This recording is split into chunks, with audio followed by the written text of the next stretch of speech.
think anyone that knew my mom knew that she had no problems getting into heaven. My mom was always one to make sure my dad and I triple checked, so I'm glad we got used to it today. Former students, family, friends of grace, thank you all so much for being here today. These filled pews are a testament to the love and joy my mother brought into this earth. When I sat down to write these words, I didn't know where to begin. I could sit up here for hours and recall the incredible stories of my mom's childhood, or the countless beautiful memories I have with her.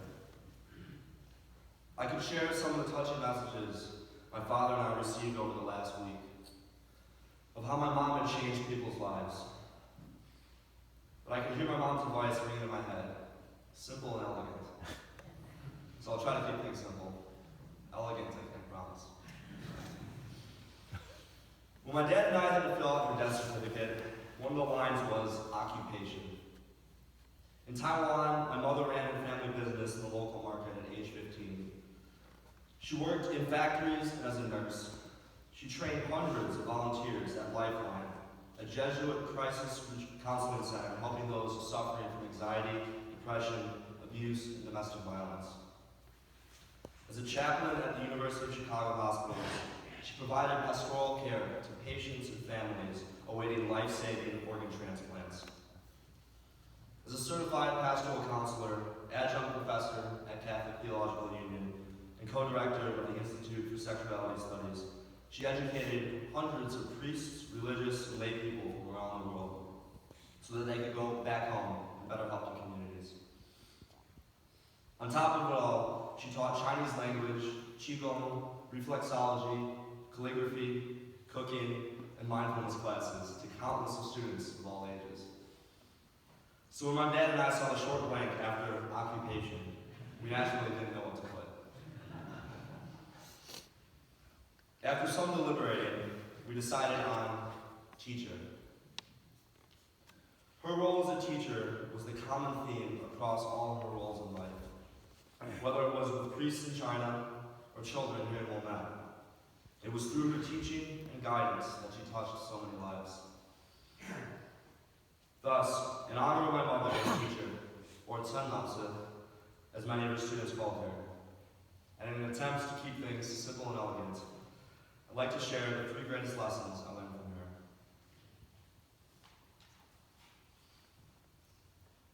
The first lesson is love of learning. When my mother graduated from elementary school at the top of her class, her father told her she could not go to junior high school. Her family was poor, and he could only afford to send the boys to school. After much tearful begging, her father told her that if she got into the top 3 city schools, he would let her attend. She tested into the second best school, but her father told her that because he didn't get into the top school, he had changed his mind. Heartbroken, she continued pleading. After many months, he at last agreed to give her one last shot, but only if she tested into the best school in the state. Of course, you all know my mom. She got it. My father said he had only made the deal because this entrance exam was harder than the last, so he assumed she wouldn't get in. He learned his lesson. Don't ever bet my mom she can't do something. She'll do it. Reluctantly, my father traded out the wheels of his old bicycle so she could use it and allowed her to attend junior high school for the next 2 years.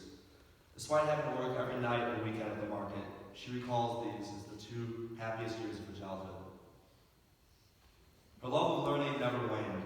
She went on to be one of the few lay women to receive a Master of Divinity equivalency at the time, and later her Master in Pastoral Counseling from Loyola Chicago, a full scholarship. My mom never wanted me to waste money. More often than not, I'd be scolded for getting her gifts for Christmas and birthday. But growing up in a time and place where education was a privilege, I don't think I ever gave my mom a better gift than showing her Wikipedia. She was a proud donor to the site, and it seemed every article she read should retain in her still fat mind. I remember when I graduated college, I took a 45-day backpacking trip across Europe. My mom tracked every leg of my journey and would text me thoroughly researched historical facts one day in advance from wherever I'd leave. As you might guess, my mom made sure I visited plenty of churches. Underlying my mom's love of learning was the belief that through learning, you could grow and become your best self. Knowledge is power, she would say. Throughout my lifetime, I think what inspired me most is seeing how my mother grew as a person. She was aware of her weaknesses, and she worked diligently and persistently to educate herself and transform those weaknesses into strengths. She made sure I was aware of my weaknesses too. Turns out there are quite a few. But she armed me with the knowledge to grow and overcome them. Mom may no longer be here, but there's still a stack of books she's making me read.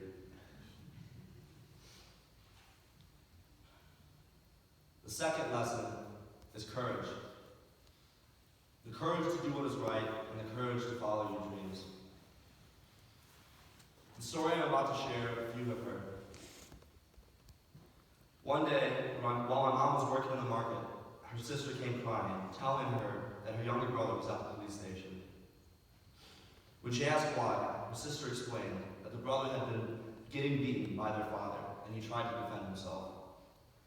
Furious, the father had called the police to have him arrested for being disobedient. My mother ran to the police station to find her younger brother kneeling, surrounded by police officers and her father. She watched as they beat him with a leather whip. Unable to take it any longer, she leapt in front of the police officer and grabbed the whip from his hand, shouting, "Why do you beat my brother?" As she did this, her father jumped towards her in a rage. She ran away, only daring to return home at dark. There, her mother greeted her with tears in her eyes and a duffel bag in her hand. "You must run," she said. "Your father wants to kill you because you went to the station to defend your brother." And so my mother, just 18 years old, was forced to run away from home. It would be 2 years until she contacted her family again, and 7 years until she returned to her hometown. Until then, she moved between cities in Taiwan, fending for herself and saving money so she could attend night school. Later, it was this same courage that would lead her to better understand her father and begin to heal the hurts of their relationship. She realized that he was lonely and in pain from a tragic childhood, having been abandoned by his mother at just 5 years old. She realized that so many of her strengths came from him, and she began to appreciate and forgive her father. She experienced great pain when her father was suddenly killed by a drunk driver. A few years later, after counseling, private retreats, and much reflection, she found the courage to say, "Father, I love you."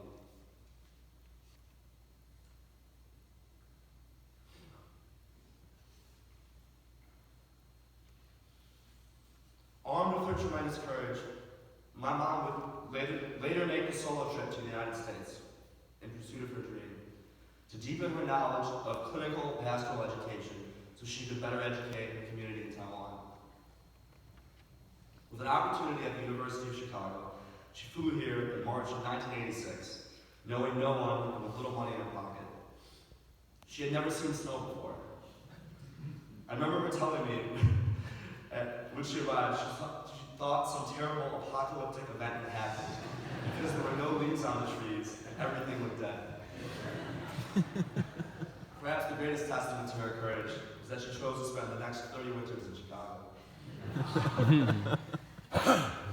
But my mom's courage did not exist on its own. It was rooted in her tremendous faith. And nothing tested her courage and strengthened her faith more than her fight with cancer. 3 years ago, she had a brush with death when her lymphoma rapidly accelerated and she was rushed to the ICU where she lost consciousness. She vividly recalls her vision of the Holy Mother, a stone statue lit with yellow and green. She begged Mary, "Everyone has their time, but please don't let mine be now." Mary heard her prayers and sent her back to the world of the living. For the last 3 years, she fought tenaciously.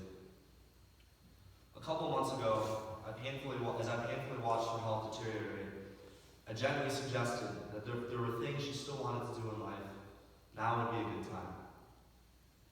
She scolded me, saying, "Don't give up on me. Fighters never give up."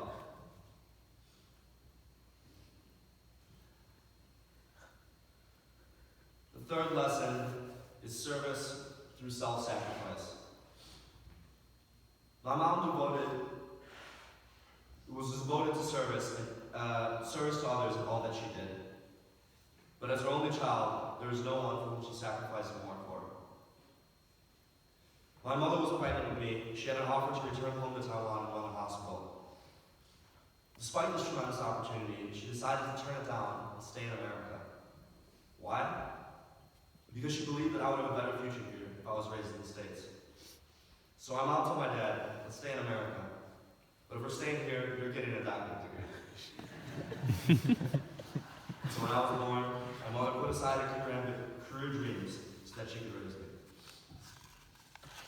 My earliest and most beautiful memories are taking the L train with my mom to visit every museum and library in the city. My mom didn't think I would get a good education when I went to preschool, so instead, every day we went on our own adventure. I remember knowing the layouts of each museum like the back of my hand. I remember walking alongside my stroller because it was filled with books. There was a 30-book limit on each library card, so we maxed out all 3 cards. I traced my curiosity, creativity, and love of learning to those early years. Just as the desire for growth was the foundation of my mom's love of learning, and faith was the foundation of my mom's courage, love was the root of my mom's service through self-sacrifice. My mom loved so much. I believe her incredible ability to love others, despite her own suffering, stemmed from her love of God and her love of self. My mom would always tell me, "You can't love others unless you love yourself." It was this tremendous love for herself and for God that allowed her to always put her own concerns last. Few things gave her more joy than opening her home for parties, despite the fact that her feet would ache from cooking and cleaning all day. She rarely even get a chance to eat her own delicious food. Over the last years, despite her great personal suffering, whenever I saw her upset, it was because she was reading about the plight of refugees in Syria.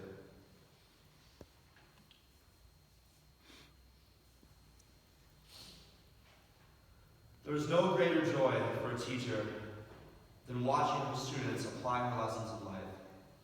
In some way or another, we are all students of grace. Let us bring her joy in heaven by living out these lessons: love of learning, courage, and service through self-sacrifice. By keeping these lessons close to our hearts and sharing them as she did, her legacy will live on. It is my hope that we may all respond to my mother's passing the way she did to painful loss in her life. In 1999, her beloved sister-in-law suddenly passed away at the age of 46. My mother attended the funeral in Taiwan, reeling with shock and sorrow. But she refused to let it overcome her. Rather, she translated that pain into joyful gratitude. She wrote, "On the airplane back to Chicago, I deeply realized that life is a gift, and I want to choose to live fully every day." I think we can all agree with confidence that my mom did just that. Her infectious smile, the joy she brought into a room, the strength she gave others, and the compassion she shared. It's no wonder she loved telling her students the quote from St. Irenaeus, "The glory of God is a human being fully alive." Mom, thank you for being a teacher for us all.